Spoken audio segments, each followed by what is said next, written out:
interesting. Even when we try to get this planet green, humans want to enforce their energy onto nature. We never involve nature, allow nature to be part of this reforestation or whatever you want to call it, making the planet green again. We never really enlist the help of nature. When people talk about reforestation, it's mainly about putting seedlings in the ground that in 25 years are going to be able to be cut down again and to be sold for profit. That is the energy behind most of the reforestation that goes on on the planet. The problem is you'll have a vast area and they'll do a shotgun approach by putting these pine seedlings or whatever they may be back into the ground where fully grown trees used to stand. With the global warming and these changes of temperatures and drastic weather that occurs, these seedlings have a lesser chance nowadays because of this extreme weather. So there has to be a real change in attitude towards how we're going to get this planet green again. And the best approach is covering the planet's surface with some type of vegetation. And what that means is that, seedlings and trees and pine trees and whatever they may be might not be the best answer. The best answer might be to get the planet covered, get bare dirt covered with whatever we can get it to protect the soils. That's our better option than planting all these trees that most of them don't make it anyways. So if we can look to a scenario where we keep our birds alive so they can spread seeds, we keep other small mammals alive so they can spread seeds. It's this complete package of involving nature that is really important. It is more important than putting seedlings in the ground. It is getting the ground covered with biodiversity, getting the soils being biodiverse with many, many different microorganisms living in these soils. Getting our soils healthy, getting them covered with vegetation is way more important than getting seedlings in the ground. But there's this responsibility of cutting down a tree and putting 5 trees back, or whatever that ratio may be. It is not the best way to get this planet covered again. If we went out and put ground covers on the ground, the birds would get seeds into those ground covers with trees that would grow inside this protection of the ground covers. We need to imitate nature a lot more. We need to understand that nature is such a powerful force, and we need to enlist nature in helping us regreen this planet again. It's not rocket science. It's not hard. It is just a matter of understanding this energy nature has built into its own integrity. And we need to say to ourselves, what is the objective? The objective is to cover the bare spots on this planet, to work from the edges outwards and getting the earth covered again, not going into the middle of a desert and putting trees there. The chances of them surviving is very minimal. Working our way out from the edges of protected areas, forests, and smaller shrubs, and all these things that are providing shade for the understory, providing shade and energy for life, providing energy for small mammals, small birds in general, insects.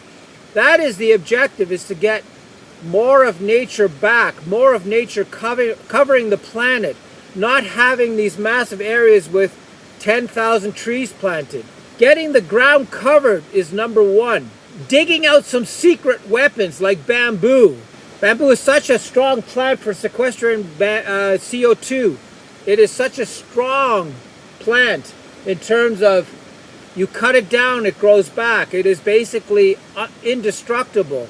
It can provide the industry with a lot of the material that it needs to create wood products. So we have to start understanding that for every problem that we have on this planet, being it health issues of humans, being it environmental issues, how to save the planet, there is a plant in the portfolio of biodiversity, plant biodiversity.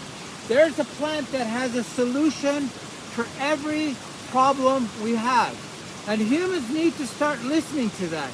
I'll give you this example of bamboo. It has this incredibly large surface, leaf surface, with the capability of storing CO2 and other nasty elements that are in the air. It has this incredible ability of staying alive. It has this incredible ability of providing wood product to the industries that make anything out of wood. This is the solution for the future, but it's not used enough. You cut this down, you harvest all this material. Within 2 weeks or a week, you'll have these new shoots coming up. And what's interesting about these new shoots is they'll be, an extra 5 feet taller than these mother plants that started. So this is 3 years of growth. The plants were this big. And this is the energy this plant has. Imagine covering a lot of the Earth's surface with this instead of pine seedlings. It's a big difference. We have all these solutions and all this diversity that needs to be put to work. Nature has given us all the solutions, all of them. And we're taking from nature all these discoveries and products, and we're not giving back. And it's very interesting how we just keep taking and taking and taking and not understanding this gift that nature has for us in store. And it's odd that we don't pursue this built-in energy that is providing all the answers. The moment you cover the soil, a piece of land changes 100%. It is a different piece of biodiversity. It is alive. It houses all these little animals inside. It does so many things that, planting a tree every 2 meters or 3 meters can't compete with that. When the earth is covered, everything takes place on its own. Humans are not needed anymore. It is very interesting how something will fill in with life. And if you keep creating these pockets and moving them forward, we can cover the planet very easily with life. But it's not done correctly. There's a complete misunderstanding of how to regenerate life on the ground. It is way more important to protect our existing forests than it is to plant new ones. The energy has to be put completely towards keeping our forests intact and moving outwards from these forests, planting stuff inside the forest to create understories, getting everything protected so that these forests are untouchable when it comes to bad weather or attacks by insects, whatever it may be. We need to have our forest healthy and protected, and to have our efforts more towards covering the soil is a much better policy than planting trees everywhere. The trees will come on their own as long as the ground is covered with vegetation. It's interesting, there's this real push towards getting this planet covered with vegetation. It's never phrased that way. It's basically, let's plant 10,000 trees. It would be a lot more interesting and a lot more beneficial to the planet if we basically had an idea of we are going to cover bare soil. That is the objective, nothing else. We are not trying to plant trees. We are not trying to do these specific things. We just have this very distinct objective to cover bare soil. What happens the moment you start to cover bare soil and plants that are very suitable to extreme weather are covering the soil? What happens is it is a protection mechanism, having the earth covered with a layer of vegetation. People don't understand how powerful that is to have the earth covered with something that protects the sun from getting to the soil, from rain causing erosion. It is incredibly powerful, having different vegetation, helping the soil underneath become biodiverse, having the soil incredibly healthy underneath. The switch from bare soil to covered soil, what happens underground, is undescribable. The energy is greater than anything on this planet. Most of the microorganisms live in our soils, and they're getting decimated by having bare soil everywhere. So by protecting these living organisms, by protecting living soils, we're doing a much better job than planting trees. We have this real strong objective of planting native species everywhere.